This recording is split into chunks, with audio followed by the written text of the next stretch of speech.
Hey, what's up, Twitch chat? Hope you're doing well. Let's make sure everything is good. Oh, that reminds me. I need to get chat up on here.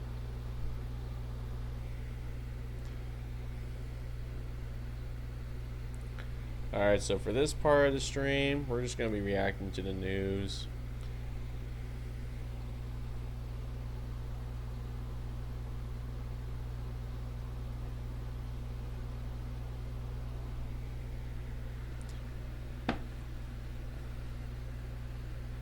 Alright, there we go. Let's start with this this India news. Against Pakistan, intensifying a confrontation between the nuclear-armed neighbours. India said it acted in retaliation for a deadly militant attack on tourists in Indian-administered Kashmir last month. For both sides, it's very emotional because of the long history between the two countries. They react way more immediately. That could escalate really quickly. India said it carried out strikes on 9 sites in Pakistan, targeting camps terrorists had used to stage attacks against India. Pakistan has denied involvement in April's attack, which left 26 people, mostly Indian tourists, dead. There has been evidence over the years, of course, that Pakistan has funded or supported militant groups that have led to attacks in India. But what a lot of analysts and experts will point out is a lot of these groups are no longer really under Pakistan direct control. They've, have a life of their own. They have their own plans. So even if it originated in Pakistan, it might not be actually state directed. India's attack came despite a diplomatic push to lessen tensions that have reached their highest point in years. They've been fighting for a long time. They've been fighting for many, many decades and centuries, actually, if you really think about it. No, I just hope it ends very quickly. So the thinking was maybe India would make the calculation to do some retaliatory action, but maybe not in like an aggressive one. But as we found out today, they decided to actually not only launch airstrikes in Pakistan, but go an extra step beyond what they've done during previous tussles with Pakistan, which is some of the strikes have landed deeper into Pakistan than they have. Pakistan's army said 26 people had been killed in the attack. Pakistan's defense minister also claimed 5 Indian aircraft had been shot down. India's foreign ministry didn't respond to a request for comment. Kashmir remains one of the most militarized regions in the world. Both India and Pakistan claim all the territory, but only control portions of it. The root of the conflict goes back decades. The two countries were both under British rule during colonial times, and then they were split into two countries in 1947 during what's called partition.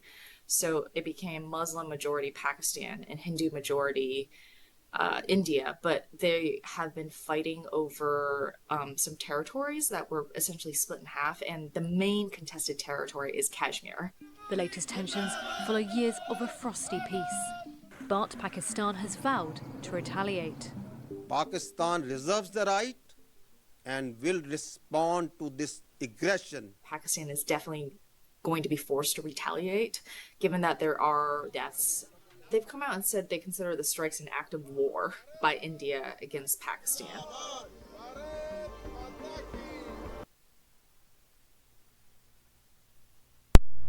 Alright, thoughts on all that. First of all, I'm honestly shocked that Trump knows anything about Pakistan and Indian history. I'm going to take his word on it for once. Seems really tense. We have nuclear powers fighting like this. I don't like it because I feel like that classic nuke joke. Hey, is that the sun? I'm just going to see a sun go off in the distance and it's a nuke. And it is.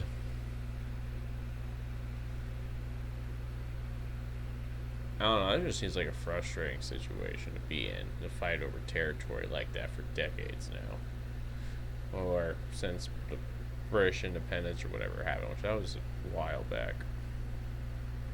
Not when British made a lot of people independent. Oh wait, no, that's not what they said. They said Who cares? The video just said it. Anyway, I barely know anything about these countries. I don't want to comment anymore because I'll look dumb. I just wanted to look at it. Alright, now, some preface for this. I was about to watch this video, and this title basically summarizes it right here. Now we're going to watch the video ourselves before we, my stream is offline. But this says I'm streaming.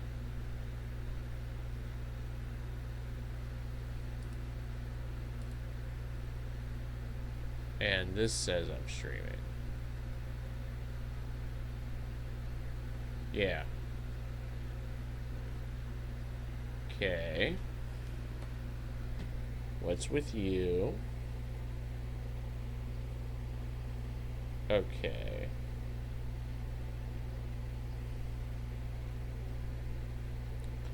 My phone is lagging, I assume. Ah, well.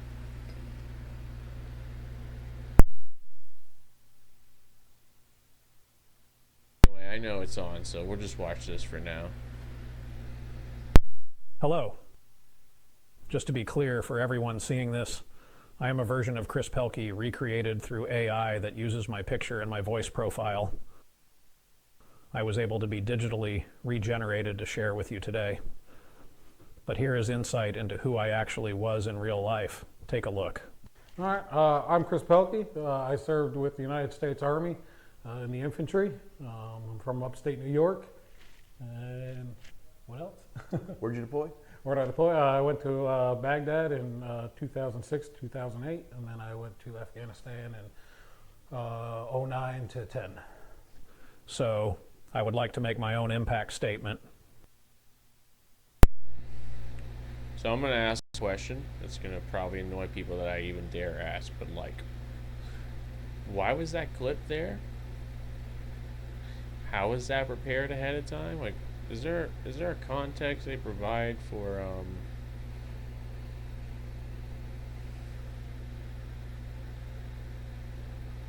I don't know why they freaking showed up in court like that, but whatever. It's weird. So, hello everybody.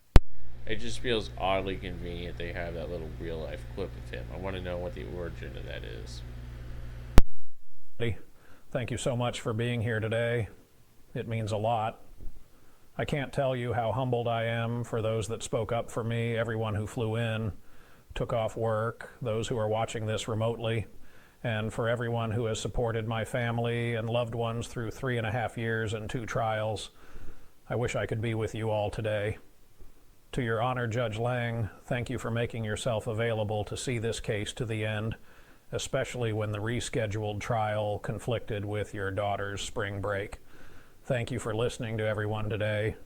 Thank you for reading the flood of impact statements that came in before today that so many people wrote on my behalf. Every single one of them is meaningful and gives a glimpse into my life with each of them. To Gabriel Horcasitas, the man who shot me.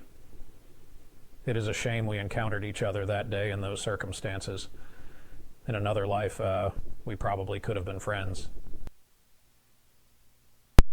I hate this. It's not real. It's not real. It's not real. It's so fucking fake. I'm not even gonna finish it. I hate it. I hate it. This is the fakest shit I've seen in my life. This is not how this man talks. I would just bet everything this is not how he talks. It's somebody prepared this statement. It is not an A. I should have known from the start. They tell you from the start around this point. It's just it's his voice profile and his pictures. Somebody wrote the script. They're just guilt tripping us. Alright, anyway. Now let's watch the YouTube news. Show you daily dive into the news. My name is Philip DeFranco, and we have a lot to talk about today, starting with this. I'm very interested to know your thoughts on this. An AI video of a man who was killed in a road rage incident was used in court to address his killer. So back in 2021, Chris Pelkey was shot and killed by Gabriel Horcasitas. And it happened in Chandler, Arizona, after an argument had taken place while they were driving. But according to reports, the men had stopped at a red light when Pelkey then got out of his vehicle and walked toward Horcasitas, who was in a car behind him, and he responded by firing multiple rounds. And then, heading into the trial, Pelkey's sister, Stacey Wales, she began collecting impact statements and preparing her own when she had an idea. We received 49 letters that the judge was able to read before walking into sentencing that day. But there was one missing piece. There was one voice that was not in those letters. And so she turned to her husband and a friend of his. I already hate this tactic. Like, it's so manipulative. I get why they're trying to do it to an extent, because they're trying to probably avenge their fucking, brother or whatever the relative is. But I hate how they're manipulating the trial by making the judge read a bunch of letters. That alone annoys me, because they're manipulating the trial. They are manipulating the trial, manipulating his emotions, and making him sympathize too much. I don't like that. Though admittedly, it seems like on a basic point, this might be an open and closed case, but I'd want to see the footage to see what's going on for sure. But honestly, based on that premise, if I remember right, and I should, he just said it, this guy panicked because he just walked out of his car and approached his car, which, let me confirm, was there an accident? Arizona, after an argument had taken place while they were driving. But according to reports, the men had stopped at a red light when Pelkey then got out of his vehicle and walked toward Horcasitas, who was in a car behind him, and he responded by firing multiple rounds. And then, heading into the trial. Okay, so basically, I'm not sure if it's supposed to imply they were traveling together or they were just separately traveling, but regardless, basically, they were at a red light. We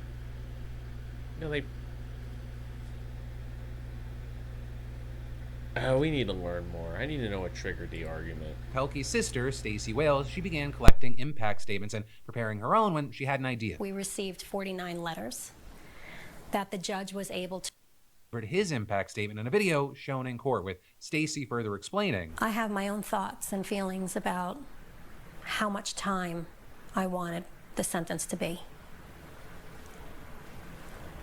If I forgive the shooter or not. I have very definitive opinions about that. But it was important not to make Chris say what I was feeling and to detach and let him speak, because he said things that would never come out of my mouth, but I know would come out of his. So notably here, she also told other local reporters that she was the one who wrote the script that AI Chris read before the court. I said, I have to let him speak. And I wrote what he would have said. I said, all right, that's pretty good. I'd like to hear that if I was the judge. In the video that was shown in court, which... She just basically admits it. She just pretends to be him and writes a statement. I don't even know how this got to court. This is annoying.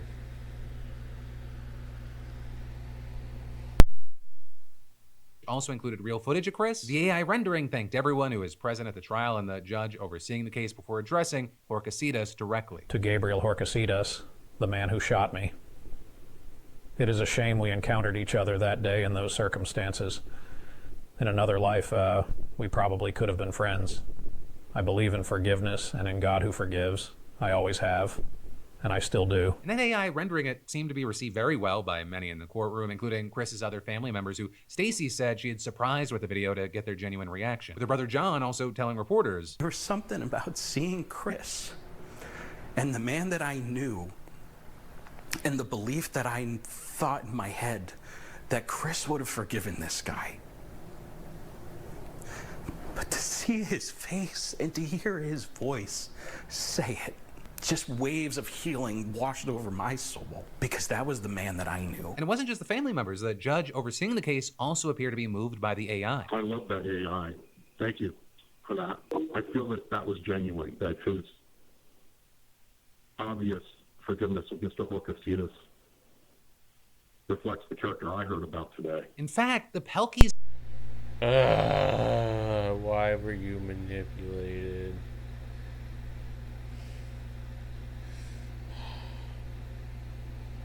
I hate that. Look, maybe it's good for him because the guy's genuinely a good guy, but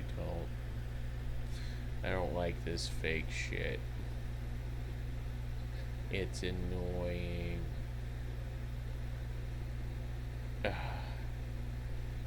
I hate how moved they were. Judge just got emotional over a fake AI.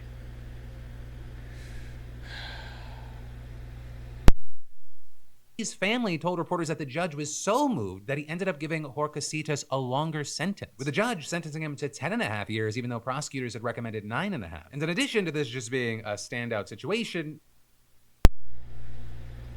you're literally telling me they successfully manipulated the judge into adding a whole year of a prison sentence.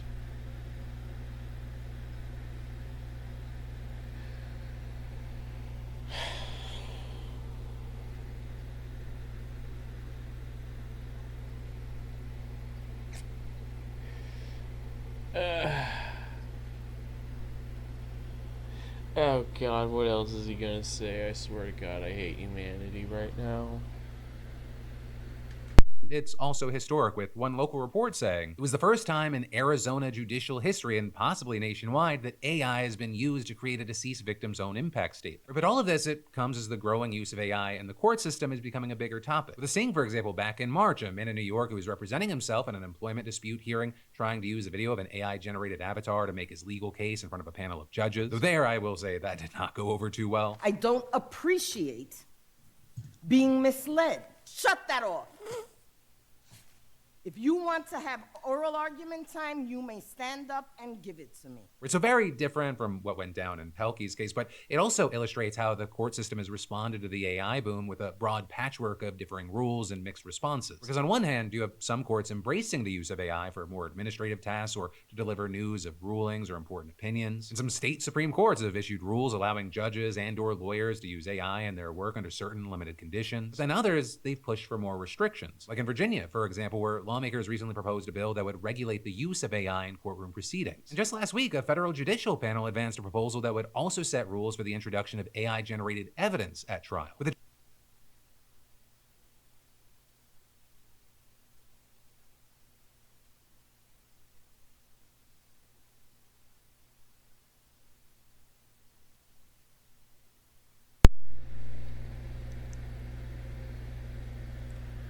Alright, so I see they're wanting public comment, which I'm willing to bet means from other people that actually matter, but here's my public comment, because public means everyone.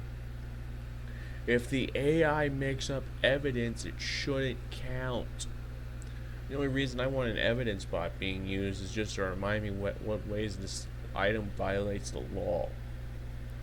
Like, for example, I want to, like, point at a bloody knife and be like, knife, bloody knife, tell me all the ways that could be potentially illegal. And I just point at it and it tells me. Otherwise, I don't care. I do not want to hear an AI is like, I reconstructed the room and discovered a bullet hole. That means there was a third killer. I hate that. I hate that with a passion. Alright, anyway. the draft rule there specifically being designed to make sure that evidence produced by generative AI can meet the same reliability standards as evidence from human expert witnesses. So this is a rapidly developing area, and you definitely shouldn't be surprised to see legislation and just news stories popping up everywhere. I mean, even just about 2 weeks ago, a story came out that AI helped write bar exam questions. It is going to invade every aspect of the legal system and really everything in life. We've been saying that for a while, but it looks like the frog's almost boiled. But in the meantime, the question I want to throw to you is, what do you specifically think about the AI video of Pelkey that was used. But then, next up, let's talk about how Doge is now building a single centralized database with the personal information of millions of US citizens and residents. Because that is what we're seeing the Washington Post reporting today, with government workers telling them that Doge's work often violates or disregards core privacy and security protections meant to keep the information safe. With the whole thing also kind of serving as a reminder that even if Elon Musk is stepping back, Doge may just be getting started. And that because so far the so-called Department of Government Efficiency has reportedly eliminated protections around sensitive information, including social security numbers, birth dates, employment history, disability records, and medical documentation. And that is as it's still fighting for more access, with the Trump administration just a few days ago making an emergency request to the Supreme Court to let Doge access sensitive information held by the Social Security Administration. And notably, with this, you have security experts claiming that the administration's actions increase the risk of hackers or other adversaries getting their hands on sensitive data, with one even telling the Post, separation and segmentation is one of the core principles in sound cybersecurity. Putting all of your eggs in one basket means I don't need to go hunting for them. I can just steal the basket. And of course, that doesn't mean that data can't ever be shared, right? There are often good reasons for doing so. It just means that there's a multiple step process that has to be followed, including getting legislative permission, notifying the public, and finalizing interagency agreements specifying what exactly is being shared and why. With independent inspectors general, several of whom have been fired by Trump, also helping to make sure information is used appropriately. But now what's reportedly happening is that Doge is bypassing those procedures, at least according to employees from 10 federal agencies who spoke to the Post. With some saying, for example, that many agencies have stopped creating records of who accesses or changes information, while also granting some individuals more authority over computer systems. And similarly, you have some saying that Doge staffers have been empowered to add new accounts and disable automated tracking logs at several departments, while officials who objected were fired, placed on leave, or sidelined. Also, reportedly, some new I don't like automated tracking systems being turned off. That means they're hiding shit. Which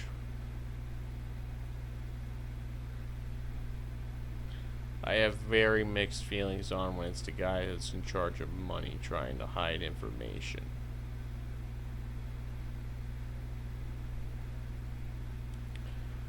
I suppose the biggest reason I am worried is this idea that hypothetically if you control information about the money and you can change the information, which if you're the government, you're the ultimate authority besides a bank, you can control how much money is seemingly spent, or at least reported by the government, when it's something else entirely. Which sounds dumb, I know you're saying, but we live in an economy where the money is imaginary. It's all just paper bills and ones and zeros, bros. Hypothetically, is this possible if they control the information? Now, admittedly, that's if they decide to scam society and just start printing too much money while trying to keep it a secret. Otherwise, I don't know what the fuck they're doing besides trying to fuck people over. Or trying to hide what they're doing, because they're probably doing stupid shit. They want to hide what money they're spending. I don't know. We'll find out eventually. This whole administration is incompetent. I swear to God, we'll just find out eventually how dumb this shit is. The only question is how long the secrets last. Doge employees have started working with laptops that did not have the security programs typically installed by White House officials, with these employees then taking their devices to various agencies and pushing for access beyond even what those agencies' own security teams have. And so with all this, you have people like the head of the Surveillance Technology Oversight Project telling the Post, this threat isn't just going to exist tomorrow, but it is going to exist for decades to come. Whenever we're thinking about privacy, it's really hard to unbake the cake. Now with that, the White House, of course, has pushed back, with a spokesperson saying in a statement, every action taken is fully compliant with the law. And then adding that, quote, by advancing secure data sharing across agencies, Doge is enhancing accountability, eliminating fraud, and streamlining operations across the board. Though a big thing here. Alright, so hypothetically, if they stick to these goals, Doge. Is Doge moderating the government? Because I have mixed feelings on that. Which is merely what they said earlier about the eggs in the basket thing. Because if Doge gets too many permissions for security, all they have to do is hack Doge. And they get the right Doge connection, they can open a lot of accounts. And then, as they have this bullshit right of being able to turn off the automatic tracking of logs, they could in turn be hacked, and a hacker can just turn on that right and cover their tracks completely easily. So that's annoying. I don't like that liability at all. Especially if it's built into the system. It's one thing if they at least have to hack the system to do it. It's another thing if it's just a little option where it's like, oh yes, turn off tracking, please. Like just like a little box just to fill in and out.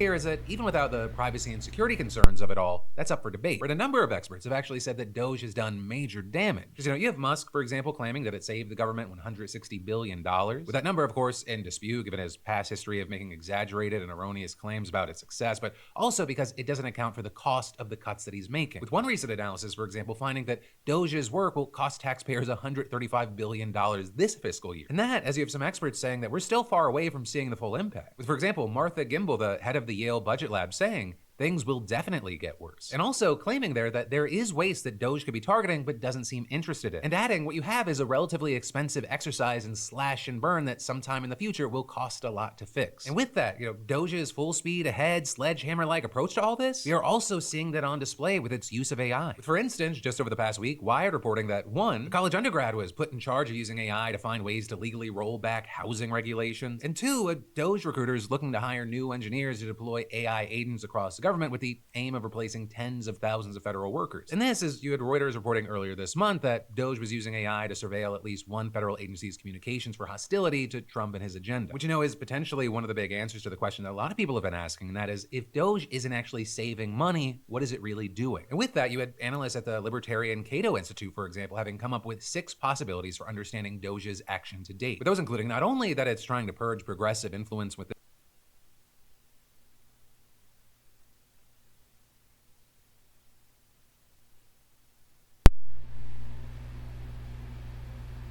Okay. in the government, but Turn that off. Alright.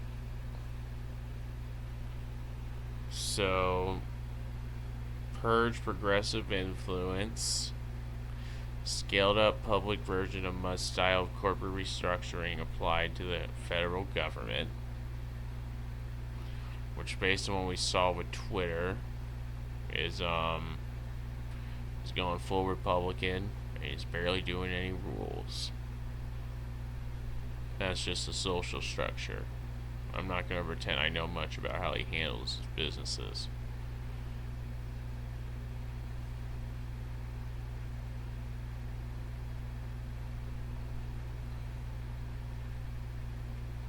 I don't even get why he feels the need to do a public relations campaign to build popular support for spending cuts. Maybe on a government level I understand. But based on how it's popular, he might want people and businesses and stuff to do it, which, they already do. At best, you're going to get them motivated to try to cut corners even harder. I don't know, I might be overthinking that part, going in a weird direction. Maybe they just want to cut as much as possible for the government while they can. Okay, what's the power of impoundment?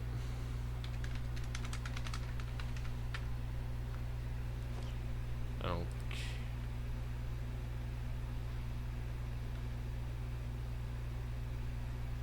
What? Impound it?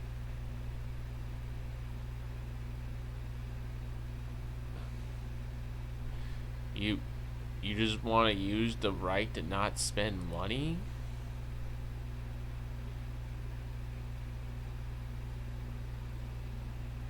Okay, I see.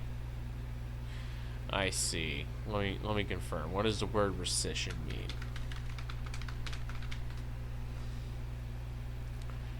Okay, so he wants to revoke it. He proposed rescission of specific funds,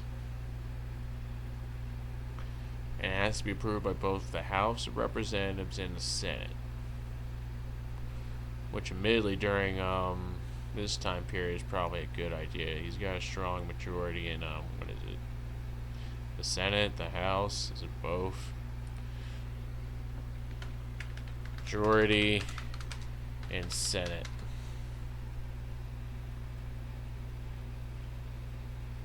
Okay, Republican majority in the Senate.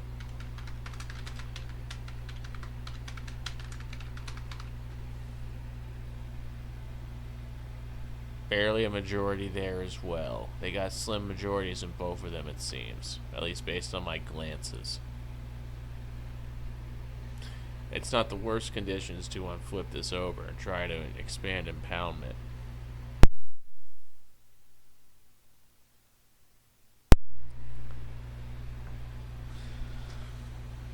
Wait, alright, let's check the history. Because there's something different here than expected. Detaining of something such as animals or personal property due to a legal dispute. In roughly this sense, the president detains funds in the treasury rather than spending them as appropriated.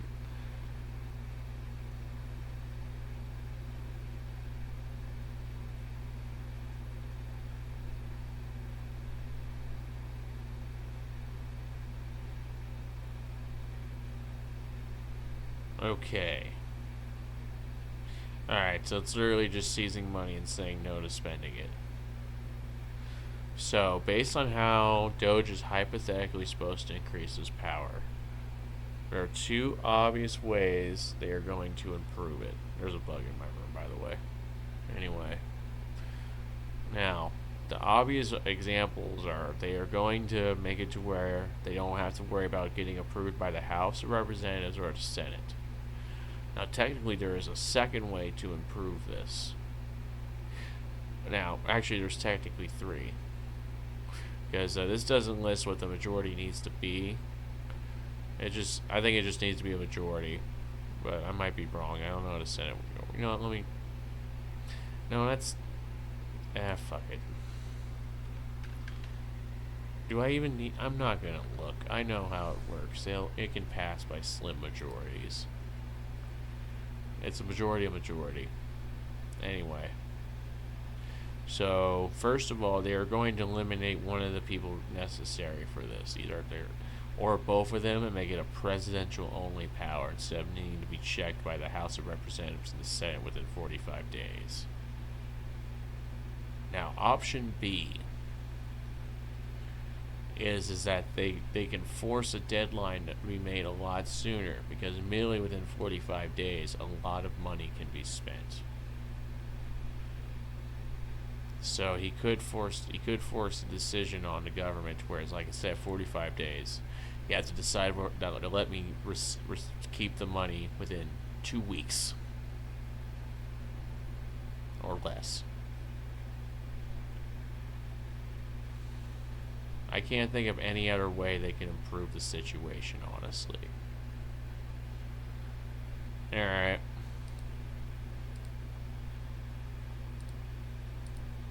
Also that it looks to expand presidential power or provide political cover to Congress. And then I've got more news for you. And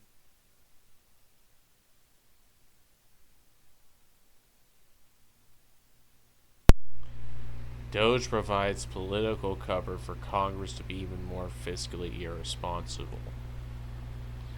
Intriguing. So if this is right, we're going to see a lot of stupid decisions happen, which we have seen one.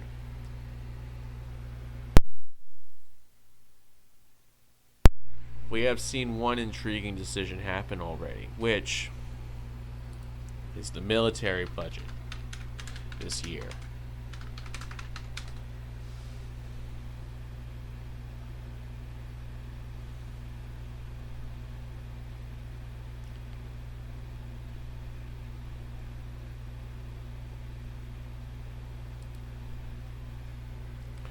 Alright, here we are.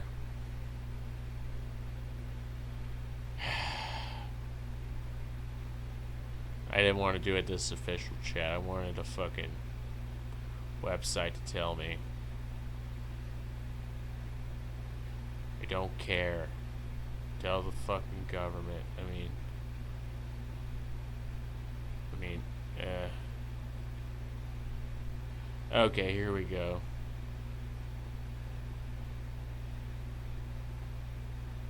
Okay, we got defense news. I'll trust this a bit. I like the title of their website. Okay. 13% increase. Yeah, like, it's not that far below. It's just a tenth less than what he promised.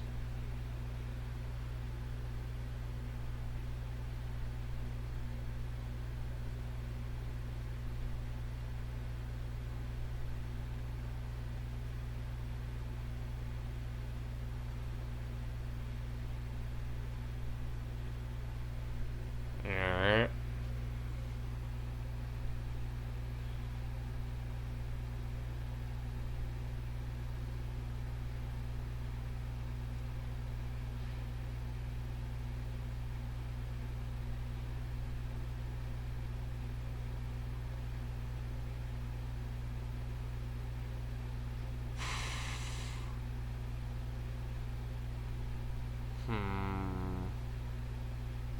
Yeah, this.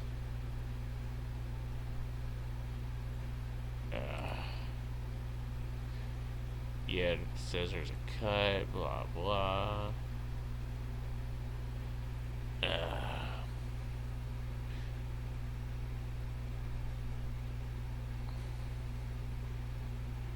Alright, we'll see what's going on with that in the future.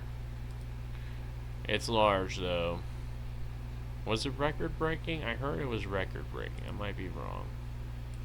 But it looks to expand presidential power, provide conditional love every single day. Tail wags, Google finds some is for Dodgeville, and trust its attacks on the it's effective. Seen this one. By December 3rd, while but Pakistan claims that's control over the against Pakistan. Right, and this is the two countries have always had a lot of animosity and both claim control over the region of Kashmir, so occasionally they do exchange fire. But then, as we got more and more reports, it was clear that this was a much bigger attack than just a missile or two. Right, because in what India has called Operation Sindoor, missiles hit what they described as terrorist infrastructure in both Pakistani-controlled section of Kashmir as well as Pakistan itself in the early hours of Wednesday local time. But Pakistan claims that's not what happened and that multiple civilian sites were struck, such as mosques, with military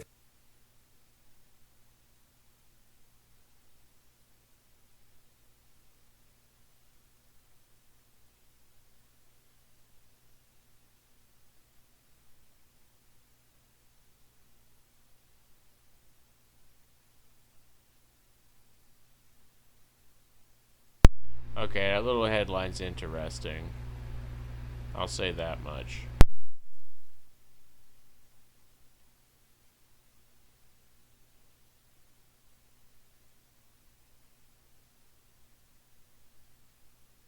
outside of just these two countries. And then I've got more news for you in just a moment, but first, I gotta sponsor myself and let you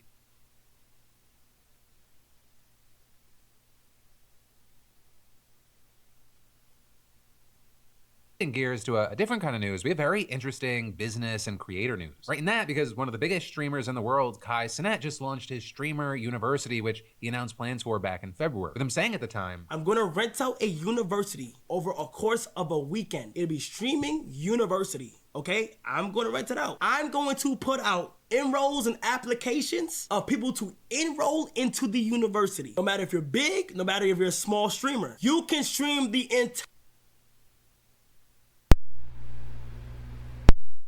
weekend. I will get dorms. Boys will have their own, girls will have their own. I'm principal. With Kai then also adding that alongside courses like film and acting, music production, and more, Kai wants to bring in big content creator giants like Mr. Beast and Mark Rober. So there, I hate all of these fucking things. I'll admit I'm a small creator, obviously, with my 16 followers and 18 subscribers on YouTube. But this is not necessary. You could literally get so many ideas from just trying to copy people's basic format. Like, for example, off the top of my head, I'm doing 2 basic genres for YouTube on my Twitch streams mainly, which is option A, I'm doing this, reacting to the news, which I think Hassan Abbey does or some shit. I don't know. I bet people do this. I'm just reacting to YouTube clips at least, except I picked the news because it's something I can talk about. Or option B, I do gaming, which is just the just chatting experience for men, which I am looking forward to because today's news is bitter, and I'm probably going to ignore the rest of these news clips because I am hating this. The news today sucks. We're not even going to watch the rest of this. Okay, I want to watch this. We hit some good news. Thank Christ. This is going to be fun. From Kai Streamer University specifically. Then, shifting gears from that, I want to talk about this really weird, cool news. So I'd like you to meet Tim Free. And a fun fact about Tim is that he is a big fan of reptiles, specifically venomous ones. Right, Tim, he used to milk the venom from scorpions and spiders as a hobby, and he boasts a collection of dozens of snakes at his home in Wisconsin. But also his passion for reptiles, it goes beyond just having cool house pets. For nearly 20 years, Tim has allowed himself to be bitten by venomous snakes over 200 times. And that's on top of the 700 deliberate injections of venom that he had in that same time frame. With Tim telling the AP, at first it was very scary, but the more you do it, the better you get at it, the more calm you become with it. Or with this whole thing starting in 2000. That little technique's called exposure therapy, folks. Don't do it, it's awful. It's like you just expose yourself to your fear over and over again until you're not scared of it anymore. Don't do it, gamers. 2001, when Tim began injecting himself with highly diluted venom and gradually increasing the doses over time. With that, then leading to the first deliberate bite he took from an Egyptian cobra. And then, after an hour passed with no reaction, he took another bite from a monocold cobra. With that one, then landing him in the ICU. But that didn't stop him, right? Tim then exposed himself to so many bites and injections that his immune system has reportedly adapted to withstand venom from cobras, black mambas, taipans, rattlesnakes, and more. And eventually, Tim realized, hey, there may actually be some scientific value in doing what I'm doing. With him telling the Washington Post, I was more concerned about protecting myself and surviving first. And then I realized that I'm beating death and it's great, but how do you get it out to the rest of the world? And that is absolutely a problem that does need solving because according to the World Health Organization, around 110,000 people die every year from snake bites. Not to mention the fact that making an anti-venom is difficult, expensive, and very specific, meaning that one anti-venom can only be used for specific snake bites. With Jacob Glanville, for example, the CEO of a biotech company leading anti-venom research, saying, the market's fractured into 30 to 40 products, which makes it really tiny markets, which are not attractive to innovation. For that reason, anti-venom hasn't really changed in the last 125 years. Then, when Glanville stumbled upon Tim on social media in 2017, he realized that the key to a universal anti-venom may actually be within Tim's veins. With him saying, if anybody has these broadly neutralizing antibodies, it's going to be in this guy's blood, right? And as far as Tim, he said he'd been waiting on that phone call for years. Right? And then we flash forward 2 years, and Glanville is sitting at a table with Peter Kwong, who's a structural biologist and vaccine researcher from Columbia University, who, after hearing about Tim, was interested in applying his work with broadly neutralizing antibodies against viruses to snake venom. With Kwong saying he was interested in my technology, I was interested in the antibodies that he had pulled out. With all of that bringing us to now, where you have a recently published study authored. Okay, so basically, maddening levels of manliness is invented anti-venom with a man's blood. Pretty fucking rad, dude. Alright. So we got Pam Bondi, and we got Tom Homan.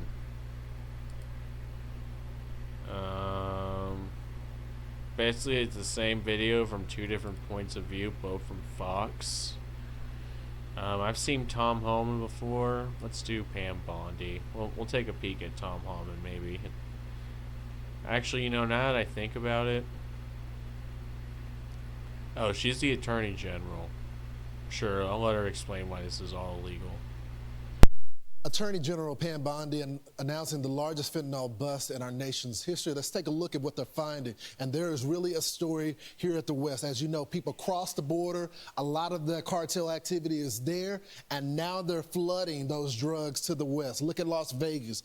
You got 2.7 kilograms of cocaine that is caught. You got in Phoenix, 2.4 pounds of heroin, 5 kilograms of cocaine, 72 pounds of methamphetamine. And then if you go all the way to Santa Fe, over 100,000 fentanyl pills. Those are deaths that are going to be followed by that. And if you look at Albuquerque, 396 kilos of fentanyl pills. And always remember, where there's drugs, there's also guns as well. That's why you see those firearms that are there. Let's bring in the Attorney General for the United States, Pam Bondi.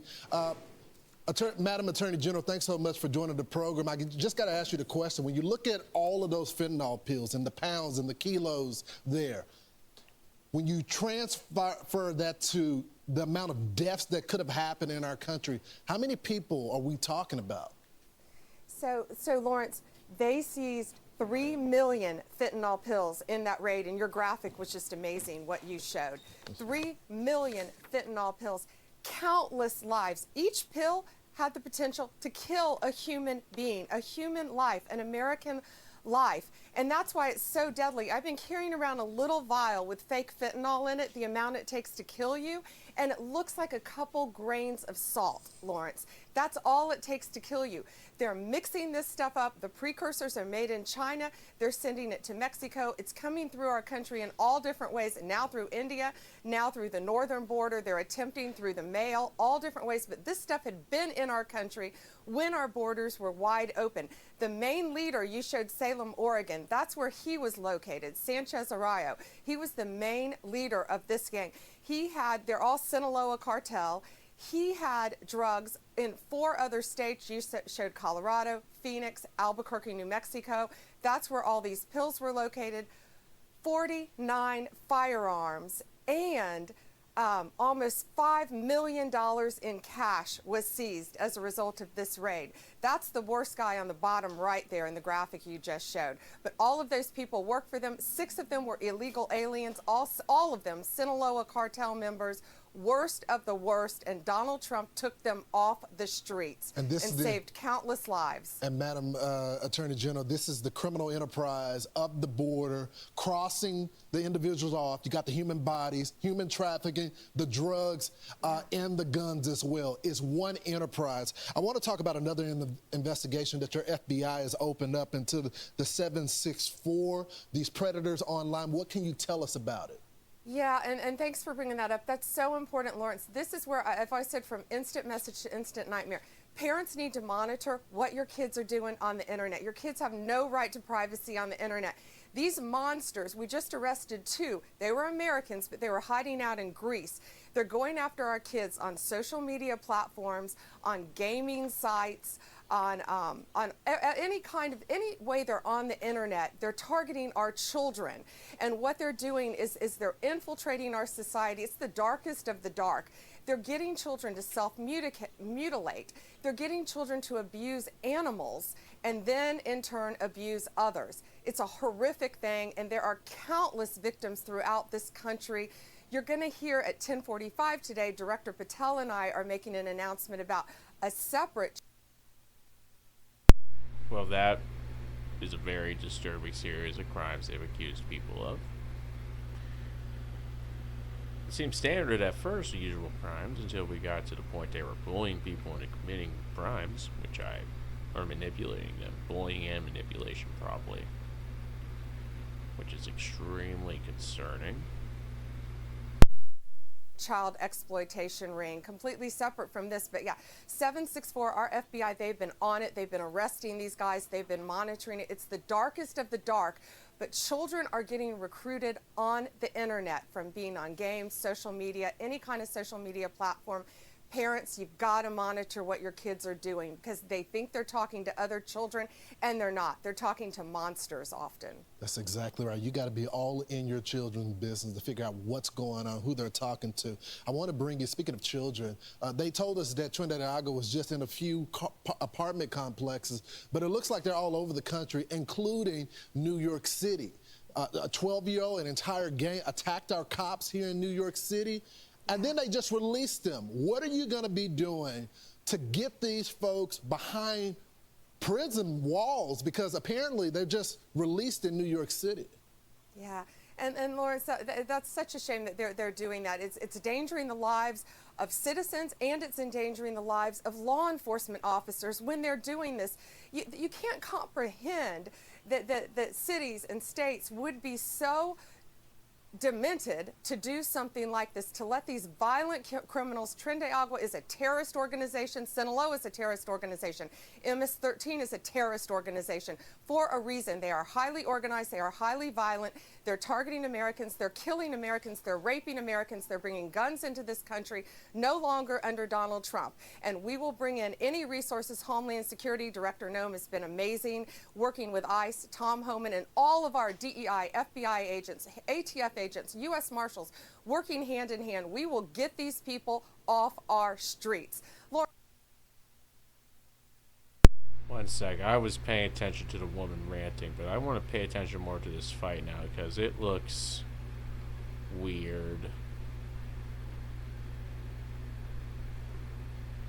Let me observe this fight again. Cops here in New York City, and then they just released them. What are you going to be doing to get these folks behind prison walls? Because apparently they're just released in New York City. Yeah. And Lawrence, that's such a shame that they're doing that. It's endangering the lives of citizens, and it's endangering the lives of law enforcement officers.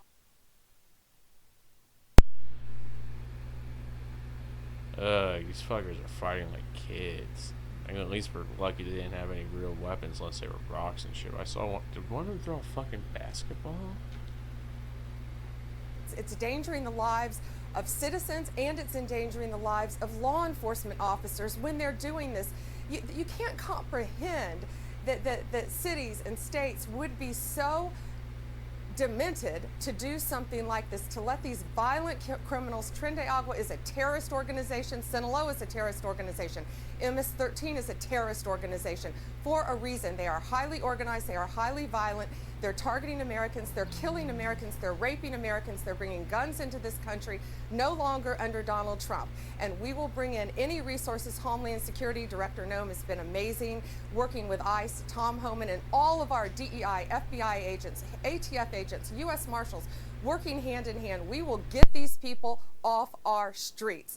Lawrence, public safety is nonstop. And, even later today, in just a few minutes, I'm going back to the office, and we're meeting with countless family members, Lawrence, of death row inmates. We're meeting with the family members, the victims, who Joe Biden pardoned. He pardoned 37 of the 40 death row inmates. He commuted their sentences and took them off of death row. These families didn't get any notice. Some found out on Christmas Eve. And I'm meeting today in private with all of these families, dozens of families who want to come and they want to vent. They want to tell their story about what happened, some of the most violent murders you can imagine.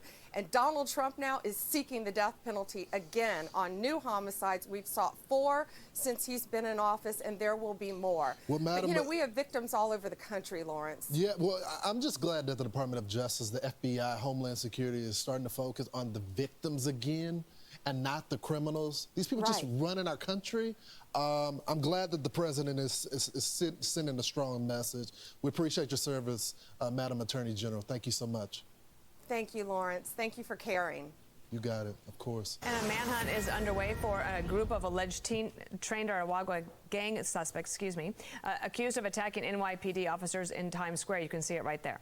Attorney General Pam Bondi speaking out on the threat to law enforcement just a few moments ago. Watch her here. It's endangering the lives.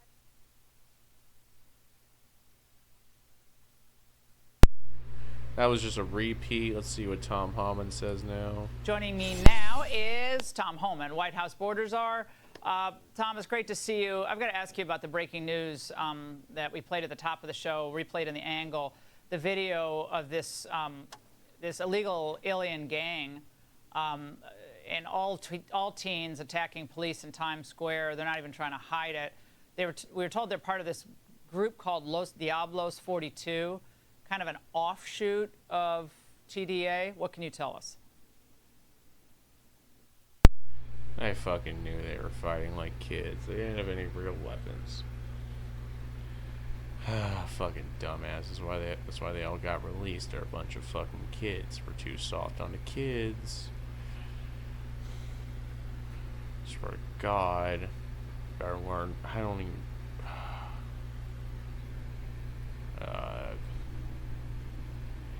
Should have kept those kids locked up.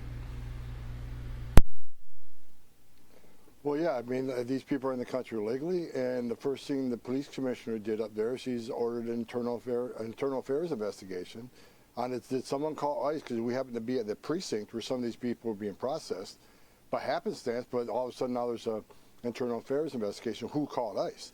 These people are illegal in the country. We just proved to the commissioner, we proved to the city council that wants to lock us out of Rikers Island, that working with Mayor Adams, we just got done 2 weeks ago, indicted 27 members of TDA through a RICO investigation. 21 are currently in custody, we're looking for 6. These are people who are murder for hire, drug trafficking, sex trafficking, gun trafficking. We took 27 TDA off the street. ICE, with the cooperation of NYPD, we showed what our partnership can do, and they're already pulling back now because the commissioner is more concerned with who called ICE than working with ICE to get these people not off the street, out of the country. And like I say, the city council, the same day we're up there bragging about 27 TDA taking off the street, making New York safer, they sued Mayor Adams to keep us out of Rikers Island. So I'll be going to New York tomorrow. This is just another example of sanctuary cities not cooperating with ICE, and look what happened. NYPD officers are attacked. If you're brazen enough to attack an armed law enforcement officer, you're much more dangerous to an unarmed civilian. No, they'll have a knife at your throat in 2 seconds. What's your message to those 3 illegals? I hate the word migrant, by the way. I don't even want to use it. They're illegal aliens, okay? That's what they are. But Right. the 3 of them who are still on the loose, your message to them tonight? We're coming for them. And these are the type, I want to explain something. These are the type of people that AOC brags why I'm educating people to their constitutional rights. We all know what she's doing. She's educating illegal alien criminals how to invade law enforcement. But you know, now I'm going to do a little education myself. You don't want to open the door. You don't want to answer a question. Wait, did you say evade law enforcement or invade? I need to review that. Now I'm going to do a little education myself. Illegal alien criminals how to invade law enforcement. I can't say he's saying E or invade. I'm just gonna go with what the transcription says, which is evade. Well, you know, now I'm gonna do a little education myself. You don't want to open the door. You don't want to answer a question. You don't want to help us with the travel documents and get you removed. That's a violation of Title 8, United States Code 1253. It is a crime, and we're going to start prosecuting those crimes tomorrow. So if you got a final order and you want to hinder your removal, you want to put roadblocks up and not cooperate, you want to hide, you want to not open the door, then the agency's going to start prosecuting you criminally. Then after you get out of jail from that prosecution, then we'll deport you. Game's over. We're going to look for these public safety threats, and we're going to take them off the streets in New York and every other sanctuary city. As a matter of fact, every sanctuary city, we're going to triple the workforce. We're going to flood the zone with officers. If we can't arrest them in the jail, we'll arrest them in the community. If we can't arrest them in the community, we'll arrest them at their work site. We're going to triple work site enforcement operations. We're going to flood the zone. We're going to take these public safety threats off the streets with your help or without your help. Now, speaking of AOC, Tom, she actually mentioned you in a town hall last week. Watch. When we first did one of these seminars, Tom Homan, then acting director of ICE, said that he was going to threaten to refer me to DOJ because I'm using my free speech rights in order to advise people of their constitutionally guaranteed protections, and he may want to do it again today. And to that I say, come for me. Tom, come for me, she said. I take pleasure. I can live with her mind rent-free every day. But we all know exactly what she's doing. Like I just said, she's educating the worst of the worst how to invade law enforcement. But the tables have now turned. She's educating people how to get prosecuted. Because you have a final order, it is illegal to not comply with that order. It's a crime to take steps to not comply with ICE removal orders or not comply with ICE actions taken in custody. You can't hinder your own removal that was ordered by the federal judge. I would like AOC to read Title 8, United States Code 1253, because it's starting tomorrow. Alright. I'm gonna be honest, chat. I am barely focusing anymore. My eyes just glazed over on the news. I zoned out entirely. I started fantasizing about something else. But then we're gonna take a break and play a video game and just relax for the rest of this day, or however long I'm streaming. So, yep, y'all take it easy, folks. Yeah, nothing happened. Alright. I don't even want to watch this anymore.